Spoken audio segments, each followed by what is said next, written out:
Hi hello నమస్తే welcome to D9 TV news. So మొత్తానికి election ముందు లోకేష్ గారు చాలా స్పష్టంగా క్లారిటీగా చెప్పడం జరిగింది.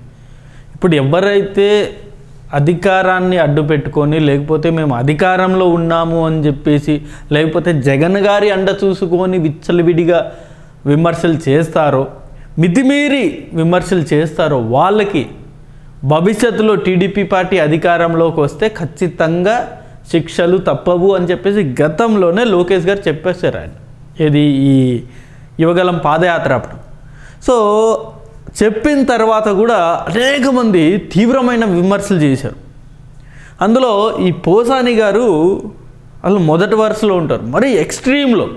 ఎలా అంటే పవన్ కళ్యాణ్ గారిని కూడా అసలు ఇష్టం వచ్చినట్లు పవన్ కళ్యాణ్ గారి అమ్మగారిని కూడా కించపరిచి మాట్లాడి, లేకపోతే పవన్ కళ్యాణ్ గారి అసలు వాళ్ళ ఫ్యామిలీని, ఆ పవన్ కళ్యాణ్ గారి వైఫ్ కావచ్చు లేకపోతే పిల్లల్ని, వాళ్ళను కూడా రాజకీయాల్లో తీసుకొచ్చి వాళ్ళ మీద కూడా విచ్చలవిడిగా గతంలో తిట్లు బూతుల పురాణం అంటారు. అలాంటి బూతుల పురాణము అసలు ప్రెస్ మీట్లోనే పోసాని కృష్ణమురళి గారు గతంలో చెప్పిన మాటలు ప్రెస్ సోదరులు అప్పట్లోనే ఇదే పోసాని కృష్ణమురళి గారి మీద దుమ్మెత్తి పోశారు. అదే ప్రెస్ మీట్లో ఏం మాట్లాడుతున్నారు మీరు, ఏంటి అసలు మీకు ఏమైనా పిచ్చి పట్టిందా అని చెప్పేసి. బట్ ఆయన వాళ్ళని కూడా లెక్క చేయలేదు. లెక్క చేయకుండా ఇష్టం వచ్చినట్లు మాట్లాడారు, మామూలు తీవ్రస్థాయి కాదు. సో ఇష్టం వచ్చినట్లు మాట్లాడినారు. బట్ ఇప్పుడు ఆ ఫలితం అనేది అనుభవిస్తున్నారు.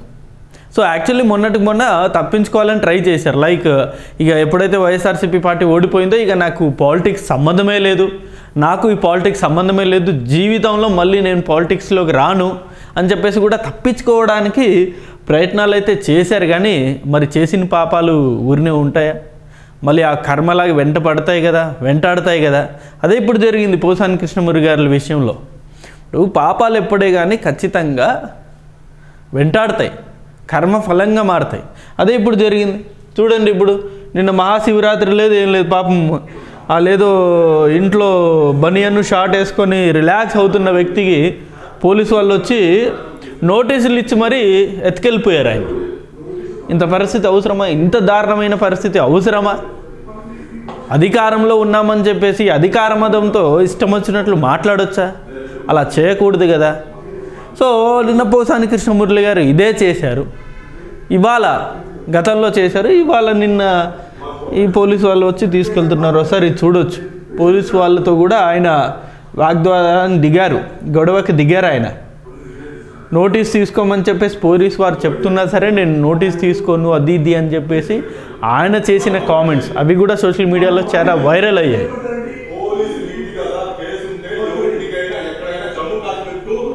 ఆయన పోలీసు వారిగా చెప్తున్నారు. ఆయన పోలీసులు మీరు మా ఇంటికి రావడం ఏంటి, ఎవరు పర్మిషన్ ఇచ్చారని చెప్పేసి దానికి ఆయన కరెక్ట్ సమాధానం చెప్పారు. జమ్మూ కాశ్మీర్ నుండి కన్యాకుమారి వరకు కేసు ఉంటే ఎవరి ఇంట్లోకైనా మేము వచ్చే అధికారం ఉంది అని చెప్పేసి ఆయన చెప్పడం జరిగింది. చాలా స్పష్టంగా ఈ వీడియోలో మనం చూసుకోవచ్చు.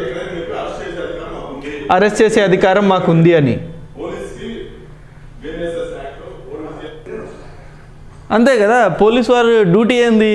వన్స్ ఎఫ్ఐఆర్ పుట్టప్ అయ్యాక డెఫినెట్గా వాళ్ళని తీసుకెళ్ళి కోర్టులో సబ్మిట్ చేయాలి.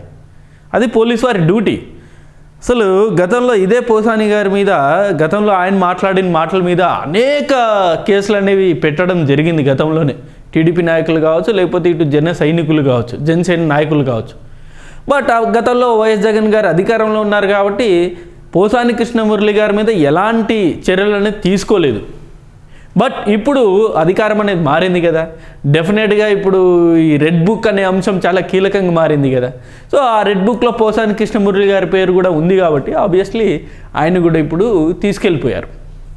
సో ఇంతవరకు బాగానే ఉంది. కానీ ఇదే పోసాని కృష్ణమురళి గారి అరెస్ట్ మీద ఈ వైసీపీ నాయకులు ఎందుకు దాన్ని సమర్థిస్తున్నారో అర్థం కాని పరిస్థితి. అసలు పోసాని కృష్ణమురళి గారి అసలు ఆయన వీడియో చూసారా వైసీపీ నాయకులు? ఎవరైతే పోసాని కృష్ణమురళి గారిని సమర్థిస్తున్నారో, ఎవరైతే సపోర్ట్ చేస్తున్నారో, గతంలో ఇదే పోసాని కృష్ణమురళి గారు ఏం మాట్లాడారో ఆ వీడియోలు చూసారా? అసలు ఒకసారి చూడండి, చూస్తే మీకే అర్థమవుతుంది ఆ బూతుల పురాణం అనేది.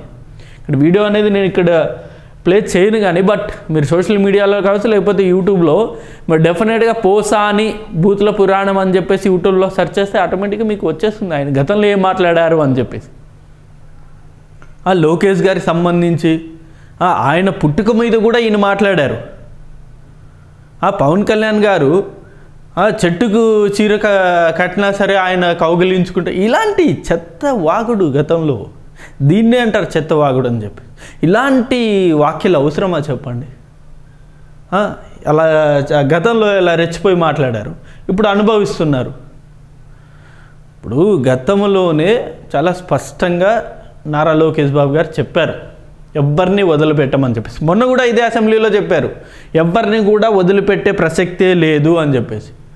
సో ఎవరైతే గతంలో టీడీపీ కార్యకర్తలను ఇబ్బంది పెట్టారో, టీడీపీ నాయకులను ఇబ్బంది పెట్టారో, చట్టాన్ని ఉల్లంఘించి ప్రవర్తించారో వాళ్ళ మీద ఆల్రెడీ అందరి మీద కూడా ఇప్పుడు త్వరలో యాక్షన్ ఉండబోతోంది, ఆల్రెడీ స్టార్ట్ అయింది ఇది. సో మరి చూద్దాం. పోసాని కృష్ణమూర్తి గారిని అయితే ప్రస్తుతానికి పోలీసు వాళ్ళు తీసుకెళ్ళిపోయారు. కొందరేమో అన్నమయ్య డిస్టిక్ తీసుకెళ్లారంటున్నారు, కొందరేమో అనంతపూర్ డిస్టిక్ అంటున్నారు. మరి ఆయన ఎక్కడ తీసుకెళ్లారు, ఎన్ని రోజులు జైలు శిక్ష ఉండబోతుంది? మినిమం టు మినిమం ఫస్ట్ అయితే ఒక 14 days రిమాండ్ అనేది కంపల్సరీ ఉంటుంది, విచారణ అనేది జరగాలి కాబట్టి. మరి ఆ 14 days తర్వాత ఆయన బెయిల్ వస్తుందా లేదా అన్నది తెలియని పరిస్థితి. చూద్దాం మరి కోర్టు ఏం చెప్తుంది, ఆయనకి బెయిల్ ఇస్తుందా లేకపోతే రిమాండ్ విధిస్తుందా అన్నది. ఇది అంశం అండి. ఈ అంశం మీద మీ అభిప్రాయాన్ని కూడా కింద కామెంట్ రూపంలో తెలియజేయండి. Thank you for watching this video. Thank you.